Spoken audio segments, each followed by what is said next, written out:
Inilibing na ang bagong silang na sanggol na natagpuan sa ilog sa San Pablo City, Laguna na nasa Wirin, Kalaunan. Samantala, ipagkakaloob ang pabuya sa sinumang makapagbibigay ng impormasyon sa kinaroroonan ng inang umabandona sa sanggol. Ang detalye sa report ni Paul Hernandez.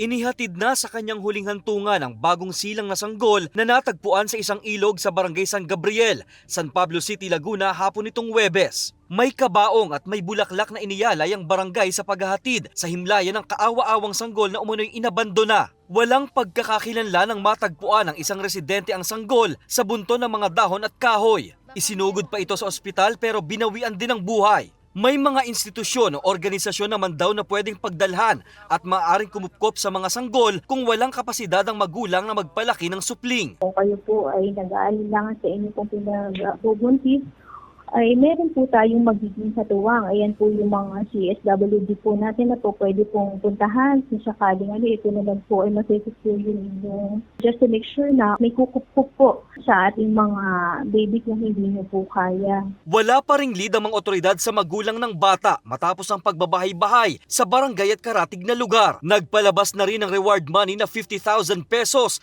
ang pamunuan ng barangay sa sinumang makapagbibigay ng impormasyon sa pagkakakilanlan ng ina ng sanggol. Paul Hernandez, Balitang Southern Tagalog.